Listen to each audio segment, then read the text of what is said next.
Operation ਸੰਦੂਰ ਉਹ ਪਤਾ ਨਹੀਂ ਕਿੰਨਾ ਕੁ ਬੋਰਾ ਰੱਖੀ ਬੈਠੇ ਆਪਰੇਸ਼ਨ ਸੰਦੂਰ ਦਾ ਜਿਹੜਾ ਮੁੱਕਣ ਦਾ ਨਾਂ ਹੀ ਨਹੀਂ ਲੈਂਦਾ ਪਿਆ। ਪਤਾ ਨਹੀਂ ਕਿੰਨੀਆਂ ਕੁ ਵਿਆਹ ਕੇ ਇਧਰ ਨੂੰ ਸਿੱਟੀ ਜਾਣੀ ਵੀ ਸਾਨੂੰ ਨਹੀਂ ਚਾਹੀਦਾ ਤੁਹਾਡਾ ਸਾਥ। ਫਿਰ ਕਹਿੰਦੇ ਆ ਕਿ ਜੀ ਲਾਓ ਸਾਡੀ ਮਾਂਗ 'ਚ ਸੰਦੂਰ ਭਰੋ। ਅਗਰ ਜੀ ਉਹ ਹਾਣੀਆਂ ਉਹ ਦਹਿਸ਼ਤਗਰਦ ਜੀ ਹੈ ਉਹ ਪਤਾ ਨਹੀਂ ਕਿਹੜਾ ਬਰੂਦ ਬਣ ਕੇ ਫਿਰਦੀ ਸੀ ਆਪਦੇ ਪਿੰਡੇ ਦੇ ਨਾਲ ਜਿਹੜਾ ਇਹਨਾਂ ਦੇ ਵਿੱਚ ਵੱਜ ਕੇ ਉਹਨੇ ਫਟ ਜਾਣਾ ਸੀ। ਤੇ ਜਨਾਬ ਮੋਦੀ ਦੇ ਖਿਲਾਫ ਭਾਰਤ ਦੇ ਵਿੱਚ ਬਗਾਵਤ ਹੁੰਦੀ ਪਈ। ਉਹ ਸੱਚ ਜੋ ਕਦੀ ਕਿਸੇ ਨੇ ਨਹੀਂ ਵੇਖਿਆ ਉਹ ਸੜਕਾਂ ਤੇ ਮੋਦੀ ਦੇ ਖਿਲਾਫ ਪੋਸਟਰਸ ਨੇ ਮੋਦੀ ਹਟਾਓ। ਕੀ ਭਾਰਤ ਦੇ ਵਿੱਚ ਇੱਕ ਖਾਮੋਸ਼ੀ ਦਾ ਇਨਕਲਾਬ ਆ ਗਿਆ? ਕੀ ਨਰਿੰਦਰ ਮੋਦੀ ਦੀ ਹਕੂਮਤ ਦਾ ਸੂਰਜ ਗਰੂਬ ਹੋ ਗਿਆ? बिस्मिल्लाहिर्रहमानिर्रहीम अस्सलाम वालेकुम नाज़रीन, ਤੁਸੀਂ ਦੇਖ ਰਹੇ ਹੋ 360 ਡਿਜੀਟਲ ਪੰਜਾਬੀ ਔਰ ਮੈਂ ਹਾਂ ਤੁਹਾਡੀ ਮੇਜ਼ਬਾਨ ਸ਼ਮਾਇਲਾ ਨਿਆਜ਼। ਮੇਰੇ ਦੇਖਣ ਵਾਲੇ ਜਿਹੜੇ ਰੈਗੂਲਰ ਮੇਰੇ ਵਿਊਵਰਸ ਨੇ ਉਹਨਾਂ ਨੂੰ ਯਕੀਨਨ ਮੇਰਾ ਚਿਹਰਾ ਕਾਫੀ ਡਲ ਲੱਗ ਰਿਹਾ ਹੋਵੇਗਾ ਕਿਉਂਕਿ ਦੇਖੋ ਫਿਰ ਅਸੀਂ ਤੁਹਾਡੇ ਕਰਕੇ ਜਿਹੜਾ ਨਾ ਉਹ ਪੂਰੀ ਰਿਸਰਚ ਕਰਕੇ ਵੀਡੀਓਜ਼ ਬਣਾਉਂਦੇ ਆ। ਇੱਕ ਤਬੀਅਤ ਵੀ ਨਾਸਾਜ਼ ਹੈ, ਅੱਧੇ ਸਿਰੇ ਦੀ ਪੀੜ ਛਿੜੀ ਹੋਈ ਹੈ, ਨੱਕ ਜਿਹੜਾ ਨਾ ਉਹ ਵੀ ਬੰਦ ਹੈਗਾ ਤੇ ਅੱਖ ਉਹ ਵੀ ਕੁਛ ਐਸਾ ਕੁਝ ਦਿਸਦਾ ਨਹੀਂ ਪਿਆ ਸਹੀ ਤਰ੍ਹਾਂ। ਲੇਕਿਨ ਕੰਮ ਤਾਂ ਫਿਰ ਕੰਮ ਹੈ ਨਾ, ਉਹ ਤਾਂ ਕਰਨਾ ਹੀ ਕਰਨਾ ਹੈ, ਠੀਕ ਹੈ। ਔਰ ਤੁਹਾਡੇ ਤੱਕ ਜਿਹੜੀ ਗੱਲਬਾਤ ਉਹ ਵੀ ਪਹੁੰਚਾਣੀ ਹੈ। ਤੁਸੀਂ ਲੋਕ ਸਭਾ ਦੇ ਵਿੱਚ ਮੋਦੀ ਦੀ ਸਪੀਚ ਸੁਣੀ ਹੋਏਗੀ। ਮੈਂ ਤਾਂ ਖੈਰ ਉਹਦੀ ਕੀ ਥੋਏ ਕਰਨੀ ਜਾਂ ਤੋਏ ਕਰਨੀ, ਉਹਦੀ ਪਾਰਲੀਮੈਂਟ ਦੇ ਵਿੱਚ ਹੀ ਮੋਦੀ ਨੂੰ ਲੋਕੀ ਜ਼ਲੀਲ ਕਰਦੇ ਪਏ ਆ, ਠੀਕ ਹੈ। ਉਹ ਜ਼ਲਾਲਤ ਮੈਂ ਤੁਸੀਂ ਬਲਕਿ ਪੂਰੀ ਦੁਨੀਆ ਨੇ ਦੇਖੀ ਹੈ। ਲੋਕੀ ਮੋਦੀ ਕੋਲੋਂ ਸਵਾਲ ਕਰਦੇ ਫਿਰਦੇ ਆ ਕਿ ਵੀ ਅਗਰ ਤਾਂ ਅਸੀਂ ਤੇਰੀ ਗੱਲ ਕਰਦੇ ਆ ਜਾਂ ਆਪਰੇਸ਼ਨ ਸੰਦੂਰ ਦੀ ਗੱਲ ਕਰਦੇ ਆ ਤਾਂ ਤੂੰ ਕਹਿਣਾ ਹੈ ਕਿ ਜੀ ਇਹ ਬੰਦਾ ਜਿਹੜਾ ਨਾ ਉਹ ਦੇਸ਼ ਭਗਤ ਹੈ। ਤੇ ਜੇ ਅਸੀਂ ਪੁੱਛਦੇ ਹਾਂ ਕਿ ਜੀ ਰਾਫੇਲ ਕਿੱਥੇ ਨੇ, ਕਿਹੜੀਆਂ ਫੌਜੀ ਤਨਸੀਬਾਤ ਜਿਨ੍ਹਾਂ ਨੂੰ ਤੂੰ ਟਾਰਗੇਟ ਕੀਤਾ ਹੈ, ਤੇ ਆਖਿਰ ਜੀ ਇਹ ਤਾਂ ਦੇਸ਼ ਦਰੋਹੀ ਹੈ, ਇਹਨੂੰ ਫੜੋ ਤੇ ਲਿੱਤਰ ਪੌਲਾ ਕਰੋ ਤੇ ਜੇਲ੍ਹ 'ਚ ਤੁਰੋ, ਇਹਦੇ ਤੇ FIR ਕੱਟੋ। ਦੇਖੋ ਹਰ ਮੁਲਕ ਦੇ ਵਿੱਚ ਮਸਲੇ ਮਸਾਇਲ ਹੁੰਦੇ ਆ, ਲੇਕਿਨ ਭਾਰਤ ਦੇ ਵਿੱਚ ਇਸ ਕਦਰ ਜਿਹੜੀ ਹੈ ਨਾ ਉਹ ਡਿਕਟੇਟਰਸ਼ਿਪ ਹੈ ਇਹਦੀ ਮੋਦੀ ਦੀ। ਵੈਸੇ ਤਾਂ ਸਾਡੇ ਤੇ ਗੱਲਾਂ ਕਰਦੇ ਨਾ ਕਿ ਪਾਕਿਸਤਾਨ ਦੇ ਵਿੱਚ ਐਂ ਹੈ ਜਾਂ ਪਾਕਿਸਤਾਨ ਦੇ ਵਿੱਚ ਐਂ ਹੈ, ਤੁਸੀਂ ਕੀ ਕਰਦੇ ਹੈ? ਤੁਹਾਡਾ ਮੀਡੀਆ ਕੀ ਕਰਦਾ ਹੈ? ਛਪਰੀ ਟਾਈਪ ਦੇ ਲੋਕ ਨਹੀਂ ਹੁੰਦੇ ਤੁਸੀਂ, ਉਹ ਜੇ ਨਾ ਅਕਲ ਹੈ ਨਾ ਕੋਈ ਸੁਰਤ ਤੁਹਾਡੀ ਟਿਕਾਣੇ ਨਹੀਂ ਹੈਗੀ। ਲੋਕ ਸਭਾ ਦੀ ਮੋਦੀ ਦੀ ਤਕਰੀਰ ਸੁਣ ਕੇ ਮੇਰਾ ਦਿਲ ਕਰੇ ਕਿ ਜੀ ਜਿਹੜਾ ਬੰਦਾ ਬਹੁਤਾ ਭੂਤਰਿਆ ਹੋਵੇ ਨਾ, ਮੈਂ ਤੁਹਾਨੂੰ ਪਤਾ ਹੈ ਕਹਿੰਦੀ ਹੁੰਦੀ ਹਾਂ ਕਿ ਬੰਦਾ ਜਿਹੜਾ ਬਹੁਤਾ ਭੂਤਰਿਆ ਹੁੰਦਾ ਨਾ ਜਾਂ ਪਾਗਲ ਹੋ ਜਾਵੇ ਤੇ ਉਹਨੂੰ ਇੱਕ ਲਫੇੜੇ ਦੀ ਘਾੜ ਹੁੰਦੀ ਹੈ। ਇੱਕ ਖਿੱਚ ਕੇ ਕੰਨ ਥਲੇ ਜਦੋਂ ਮਾਰਿਆ ਜਾਵੇ ਨਾ ਤੇ ਅਕਲ ਸਾਰੀ ਟਿਕਾਣੇ ਆ ਜਾਂਦੀ ਹੈ। ਰਾਹੁਲ ਗਾਂਧੀ ਨੇ ਵੀ ਬਹੁਤ ਕੁਐਸਚਨਸ ਜਿਹੜੇ ਨੇ ਉਹ ਮੋਦੀ ਤੇ ਚੁੱਕੇ ਨੇ, ਇੰਟਰਨੈਸ਼ਨਲ ਮੀਡੀਆ ਵੀ ਕਵਰ ਕਰਦਾ ਪਿਆ। ਈਵਨ ਕਿ ਉਹ ਜਿਹੜਾ ਸਾਲਿਸੀ ਦਾ ਕਿਰਦਾਰ ਸੀ ਕਿ ਜੀ ਡੋਨਲਡ ਟਰੰਪ ਨੇ ਸਾਲਿਸੀ ਦਾ ਕਿਰਦਾਰ ਅਦਾ ਕੀਤਾ, ਉਹਦੇ ਬਾਰੇ 'ਚ ਵੀ ਕੁਐਸਚਨ ਹੋਏ। ਈਵਨ ਕਿ ਰਾਹੁਲ ਗਾਂਧੀ ਨੇ ਇਹ ਚੀਜ਼ ਵੀ ਇੱਥੇ ਕਹੀ। ਮੈਂ ਚਾਹਾਂਗੀ ਕਿ ਜਿਹੜਾ ਐਡੀਟਰ ਹੈ ਉਹ ਇੱਥੇ ਰਾਹੁਲ ਗਾਂਧੀ ਦਾ ਜਿਹੜਾ ਸ਼ਾਟ ਹੈ ਉਹ ਐਡ ਕਰੇ ਉਹ ਵਾਲਾ, ਜਿਹਦੇ ਵਿੱਚ ਉਹ ਪੁੱਛਦਾ ਪਿਆ ਕਿ ਅਗਰ ਡੋਨਲਡ ਟਰੰਪ ਝੂਠਾ ਹੈ ਤੇ ਮੋਦੀ ਜਿਹੜਾ ਉਹ ਪੂਰੀ ਲੋਕ ਸਭਾ ਦੇ ਸਾਹਮਣੇ ਦੱਸਦਾ ਕਿਉਂ ਨਹੀਂ ਹੈਗਾ ਕਿ ਜੀ ਟਰੰਪ ਜਿਹੜਾ ਨਾ ਝੂਠ ਬੋਲਦਾ। अगर दम है तो यहाँ पे प्रधानमंत्री बोल दे कि ट्रंप झूठ बोल रहे हैं। और एक मजेदार अपडेट ये भी है कि देखो ਇਹ ਜਿਹੜਾ 2025 ਹੈ ਨਾ, ਇਹ 2025 ਪਾਕਿਸਤਾਨ ਵਾਸਤੇ ਨਾ ਬੜਾ ਇੱਕ ਮਸਬਤ ਸਾਲ ਸਾਬਤ ਹੋਇਆ, ਬਹੁਤ ਜ਼ਿਆਦਾ। ਇਹਦੇ ਵਿੱਚ ਬੜੀਆਂ ਪੋਜ਼ਿਟਿਵ ਚੀਜ਼ਾਂ ਤੇ ਉਹਨਾਂ ਹੀ ਇੰਡੀਆ ਵਾਸਤੇ ਇਹ ਸਾਲ ਬੜਾ ਖਰਾਬ ਗੁਜ਼ਰਿਆ। ਮਤਲਬ ਉਹੀ ਮੈਂ ਆਪਣੇ TV ਚੈਨਲ ਦੇ ਪ੍ਰੋਗਰਾਮ ਵਿੱਚ ਵੀ ਚੀਜ਼ ਆਖੀ ਸੀ ਕਿ ਇੰਡੀਆ ਦੇ ਵਿੱਚ ਜਿਹੜਾ ਇਹ 2025 ਹੈ ਨਾ, ਇਹਨੂੰ ਇਹਨਾਂ ਨੇ ਅਰੇਸ ਕਰ ਦੇਣਾ ਕਿ ਵੀ ਇਹ ਸਾਲ ਹੈਗਾ ਹੀ ਨਹੀਂ ਸੀ। ਇੰਨਾ ਕੋਈ ਮਨਹੂਸ ਕਿਸਮ ਦਾ ਸਾਲ ਹੈ ਇਹ ਇੰਡੀਅਨ ਵਾਸਤੇ। ਜ਼ਲਾਲਤ ਆਪਰੇਸ਼ਨ ਸੰਦੂਰ ਉਹ ਪਤਾ ਨਹੀਂ ਕਿੰਨਾ ਕੁ ਬੋਰਾ ਰੱਖੀ ਬੈਠੇ ਆਪਰੇਸ਼ਨ ਸੰਦੂਰ ਦਾ ਜਿਹੜਾ ਮੁੱਕਣ ਦਾ ਨਾਂ ਹੀ ਨਹੀਂ ਲੈਂਦਾ ਪਿਆ। ਉਹ ਆਖੇ ਜੀ ਜਾਰੀ ਹੈ, ਪਤਾ ਨਹੀਂ ਕਿੰਨੀਆਂ ਕੁ ਵਿਆਹ ਕੇ ਇਧਰ ਨੂੰ ਸਿੱਟੀ ਜਾਣੀ ਹੈ ਵੀ ਸਾਨੂੰ ਨਹੀਂ ਚਾਹੀਦਾ ਤੁਹਾਡਾ ਸਾਕ, ਅਸੀਂ ਨਹੀਂ ਲੈਣਾ ਚਾਹੁੰਦੇ ਰਿਸ਼ਤਾ ਤੁਹਾਡੇ ਕੋਲੋਂ। ਫਿਰ ਕਹਿੰਦੇ ਆ ਕਿ ਜੀ ਆਪਰੇਸ਼ਨ ਸੰਦੂਰ ਲਾਓ, ਫਿਰ ਕਹਿੰਦੇ ਆ ਕਿ ਜੀ ਲਾਓ ਸਾਡੀ ਮਾਂਗ 'ਚ ਸੰਦੂਰ ਭਰੋ।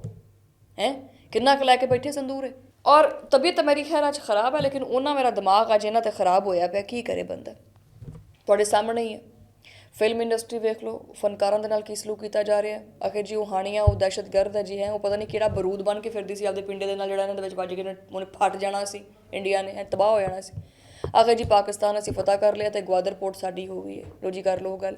ਮੈਂ ਕਿਹੜੀ ਫਿਰ ਤੁਸੀਂ ਕਹਿੰਦੇ ਆ ਕਿ ਜੀ ਸ਼ਮਾਇਲਾ ਜਿਹੜਾ ਹੈ ਨਾ ਉਹ ਇੱਦਾਂ, ਇੱਕ ਤਾਂ ਅਸੀਂ ਪੰਜਾਬੀ, ਉਹ ਤੋਂ ਸਾਡੀ ਜ਼ੁਬਾਨ ਇੱਦਾਂ ਦੀ, ਅਤੇ ਜੇ ਅਸੀਂ ਮੈਂ ਜੇ ਬੋਲੀ ਫਿਰ ਉਹੀ ਗੱਲ ਆ, ਤੁਸੀਂ ਕਹਿਣਾ ਕਿ ਜੀ ਬੂਟਾ ਆ ਕੇ ਗਾਲਾਂ ਕੱਢਦਾ।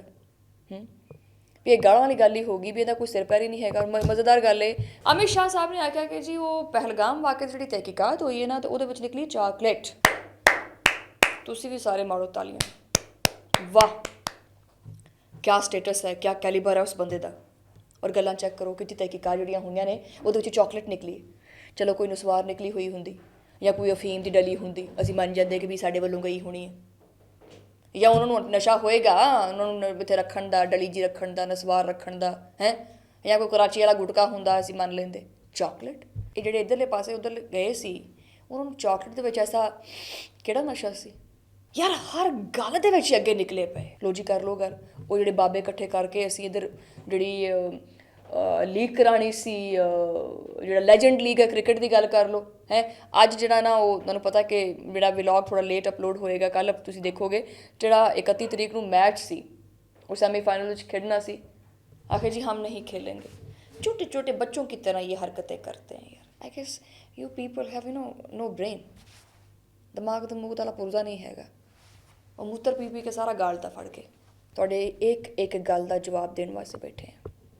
ਉਹ ਜਿਹੜਾ ਤੁਸੀਂ ਮੈਨੂੰ ਦੇਖ ਲਓ, ਸਾਡੀਆਂ ਤਾਂ ਜਨਾਨੀਆਂ ਮਾਨਾਂ ਬੰਦਿਆਂ ਨਾਲੋਂ ਘੱਟ ਨਹੀਂ ਹੈਗੀਆਂ। ਤੁਸੀਂ ਸਾਡੇ ਬੰਦੇ ਨਾਲ ਪੰਗੇ ਲੈਂਦੇ ਔਰ ਉਸ ਤੋਂ ਵੀ ਛੱਡੋ ਸਾਡੀ ਆਰਮੀ ਨਾਲ ਪੰਗਾ ਲੈਂਦੇ। ਹੋਸ਼ ਕਰੋ ਕੋਈ। ਉਹ ਇੱਕ ਗੱਲ ਤਾਂ ਰਹੀ ਗਈ।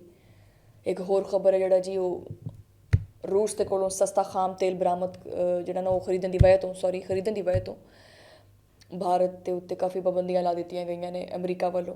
ਈਵਨ ਕਿ 25% ਟੈਰਿਫ ਜਿਹੜਾ ਨਾ ਉਹ ਲਾਇਆ ਗਿਆ। ਸ਼ੁਭ ਗੱਲ ਇਹ ਹੈ, ਮਜ਼ੇਦਾਰ ਗੱਲ ਇਹ ਹੈ, ਖੁਸ਼ਖਬਰੀ ਪਾਕਿਸਤਾਨੀਆਂ ਵਾਸਤੇ ਇਹ ਹੈ। ਔਰ #ਇੰਡੀਅਨਸ ਤੁਸੀਂ ਸੜ ਕੇ ਕੋਲਾ ਹੋ ਜੋ, ਤਬਾਹ ਹੋ ਜੋ, ਬਰਬਾਦ ਹੋ ਜੋ।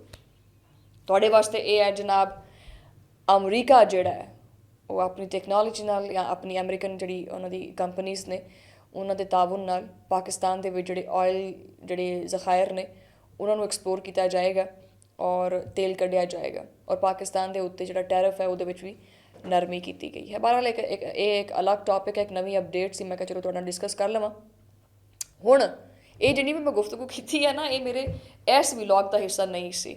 ਹੁਣ ਆਪਾਂ ਕਰਦੇ ਹਾਂ ਵਲੌਗ ਸ਼ੁਰੂ। ਤੇ ਜਨਾਬ, ਮੋਦੀ ਦੇ ਖਿਲਾਫ ਭਾਰਤ ਦੇ ਵਿੱਚ ਬਗਾਵਤ ਹੁੰਦੀ ਪਈ ਹੈ। ਉਹ ਸੱਚ ਜੋ ਕਦੀ ਕਿਸੇ ਨੇ ਨਹੀਂ ਵੇਖਿਆ, ਉਹ ਸੜਕਾਂ ਤੇ ਮੋਦੀ ਦੇ ਖਿਲਾਫ ਪੋਸਟਰਸ ਨੇ, ਮੋਦੀ ਹਟਾਓ। ਕੀ ਭਾਰਤ ਦੇ ਵਿੱਚ ਇੱਕ ਖਾਮੋਸ਼ੀ ਦਾ ਇਨਕਲਾਬ ਆ ਗਿਆ? ਕੀ ਨਰਿੰਦਰ ਮੋਦੀ ਦੀ ਹਕੂਮਤ ਦਾ ਸੂਰਜ ਗਰੂਬ ਹੋ ਗਿਆ? ਇਹ ਉਹ ਸਵਾਲਾਤ ਨੇ ਜਿਹੜੇ ਹਰ ਭਾਰਤੀ ਨੌਜਵਾਨ ਦੇ ਦਿਮਾਗ 'ਚ ਗਰਦਿਸ਼ ਕਰਦੇ ਪਏ ਆ।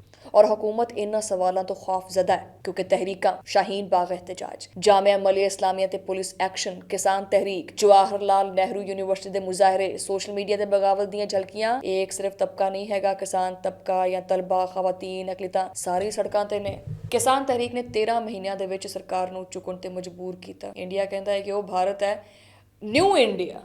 ਮੋਦੀ ਕਹਿੰਦਾ ਕਿ ਜੀ ਨਿਊ ਇੰਡੀਆ। ਮੈਨੂੰ ਤਾਂ ਲੱਗਦਾ ਹੈ ਕਿ ਜੀ ਇਹ ਨਿਊ ਇੰਡੀਆ ਇਸ ਮੋਦੀ ਦੇ ਖਿਲਾਫ ਖੜਾ ਹੋ ਗਿਆ। ਤੇ ਇੰਡੀਅਨ ਮੀਡੀਆ ਕੀ ਵਿਖਾਉਂਦਾ ਪਿਆ? ਸਿਰਫ ਪ੍ਰੋਪੇਗੈਂਡਾ, ਸਿਰਫ ਝੂਠ। ਤੁਸੀਂ ਇੰਟਰਨੈਸ਼ਨਲ ਮੀਡੀਆ ਵੇਖੋ, New York Times, BBC, Al Jazeera, ਸਾਰੇ ਸਵਾਲ ਕਰਦੇ ਪਏ ਕਿ ਭਾਰਤ ਦੀ ਜਿਹੜੀ ਆਵਾਮ ਹੈ ਉਹ ਮੋਦੀ ਤੇ ਐਤਮਾਦ ਨਹੀਂ ਕਰਦੀ ਪਈ। ਈਵਨ ਕਿ ਤੁਹਾਨੂੰ ਯਾਦ ਹੋਏਗਾ ਕਿ ਕਿਸਾਨ ਤਹਿਰੀਕ ਜਿਹੜੀ ਹੈ ਉਹ ਸ਼ੁਰੂ ਹੋਈ ਇੰਡੀਆ ਦੇ ਵਿੱਚ। ਉਹਦੇ ਵਿੱਚ ਕਿਸਾਨਾਂ ਨੇ ਜਿਹੜਾ ਨਾ ਉਹ ਬੜਾ ਡਟ ਕੇ ਇਸ ਮੋਦੀ ਦਾ ਸਾਹਮਣਾ ਕੀਤਾ। ਉੱਥੇ ਧੁੰਦ ਸੀ, ਸਰਦੀ ਸੀ, ਗਰਮੀ ਸੀ, ਵਾਟਰ ਕੈਨਨ ਉਹਨਾਂ 'ਤੇ ਕੀਤਾ ਗਿਆ, ਬੜੀਆਂ ਰੁਕਾਵਟਾਂ ਲਾਈਆਂ ਗਈਆਂ, ਲੇਕਿਨ ਉਹ ਸੀਸਾ ਪਿਲਾਈ ਦੀਵਾਰ ਬਣ ਕੇ ਖੜੇ ਰਹੇ। ਲੇਕਿਨ ਕਿਸਾਨ ਜਿਹੜਾ ਨਾ ਫਿਰ ਉਹ ਕਿਸੇ ਦੇ ਅੱਗੇ ਝੁਕਿਆ ਨਹੀਂ ਹੈਗਾ। ਉਹਨੇ ਹਰ ਚੀਜ਼ ਦਾ ਸਾਹਮਣਾ ਕੀਤਾ ਔਰ ਆਪਣੇ ਆਪ ਨੂੰ ਮਨਵਾਇਆ। ਉਹਨੇ ਮੋਦੀ ਹਕੂਮਤ ਨੇ ਮੀਡੀਆ ਨੂੰ ਇਸਤੇਮਾਲ ਕੀਤਾ, ਕਿਸਾਨਾਂ ਨੂੰ ਖਾਲਿਸਤਾਨੀ ਤੇ ਦਹਿਸ਼ਤਗਰਦ ਕਹਿ ਦਿੱਤਾ। ਲੇਕਿਨ ਕਿਸਾਨ ਨਾ ਰੁਕਿਆ ਨਾ ਚੁੱਕਿਆ, ਬਲਕਿ ਬੈਨ ਅਲ-ਅਕਵਾਮੀ ਸਟਾਰਸ ਨੇ ਵੀ ਕਿਸਾਨਾਂ ਦੇ ਹੱਕ ਤੇ ਆਵਾਜ਼ ਚੁੱਕੀ। ਟੀਵੀ ਤੇ ਵਿਖਾਇਆ ਕਿ एहतजाज ਸਿਆਸੀ ਹੈ ਔਰ ਉਹਨਾਂ ਨੂੰ ਦੇਸ਼ ਦਰੋਹੀ ਆਖਿਆ ਗਿਆ। ਲੇਕਿਨ ਕਿਸਾਨ ਮਾਯੂਸ ਨਹੀਂ ਹੋਇਆ। हुकूमत ने धमकियां भी दी, FIR की, मगर किसानों की हौसला शिकनी नहीं कर सके। ये कहानी हजे खत्म नहीं हुई। ये एक चिंगारी है ਜਿਹੜੀ ਭਾਰਤ ਦੇ ਵਿੱਚ ਹੁਣ ਫੈਲਦੀ ਪਈ ਹੈ ਕਿ ਤੁਸੀਂ ਇਹਨਾਂ ਤਹਿਰੀਕਾਂ ਦਾ ਸਾਥ ਦਿਓਗੇ ਔਰ ਤੁਸੀਂ ਸਮਝਦੇ ਹੋ ਕਿ ਭਾਰਤ ਜਿਹੜਾ ਜੋ ਕੁਝ ਕਰ ਰਿਹਾ ਉਹ ਸਹੀ ਕਰ ਰਿਹਾ, ਜਾਂ ਤੁਸੀਂ ਮੈਨੂੰ ਇਹ ਵੀ ਦੱਸੋ ਕਿ ਜੋ ਭਾਰਤ ਕਰ ਰਿਹਾ ਉਹਦੇ ਵਿੱਚ ਅਕਲ ਨਾਮ ਦੀ ਕੋਈ ਦਿਮਾਗ ਨਾਮ ਦੀ ਚੀਜ਼ ਹੈਗੀ। ਹੁਣ ਕੁਝ ਹੈਸ਼ਟੈਗ ਮੇਰੀ ਇਸ ਵੀਡੀਓ ਦੇ ਥੱਲੇ ਮੇਰੇ ਰੁਤਬੇ ਨੂੰ ਬੁਲੰਦ ਕਰਨ ਲੱਗ ਪੈਣਗੇ। ਲੌਜਿਕ ਨਾਲ ਗੱਲ ਕਰਿਓ, ਖਾਲੀ ਸਿਰਫ ਬਕਵਾਸ ਨਹੀਂ ਕਰਨੀ ਹੈਗੀ। ਇਹ ਜਿਨ੍ਹਾਂ ਦੇ ਬਾਰੇ 'ਚ ਇਹ ਹੈਗਾ ਉਹਨਾਂ ਨੂੰ ਸਮਝ ਆ ਗਈ ਹੋਏਗੀ। ਹਕਾਇਕ ਤੇ ਮੈਂ अपनी गल की है, जितना गलत की है तो कोई लिंक दे दो मैनू। तबीयत की नासाजी की वजह तो फिर भी मैं ज़्यादा बोल गई, लेकिन मेरे गले खराश हो रही है। कहानी तो ख़त्म नहीं हुई, अगे होर भी वीडियोज़ आएगियां। उन्होंने वीडियोज़ को देखने लई तुसीं इस चैनल को सबसक्राइब करो, बैल आइकन भी प्रेस करो और अपनी राय का इजहार भी करिया करो। तुहाडा मुलाकात होएगी हुण अगले व्लॉग दे विच। उदों लई अल्लाह ने के बाद।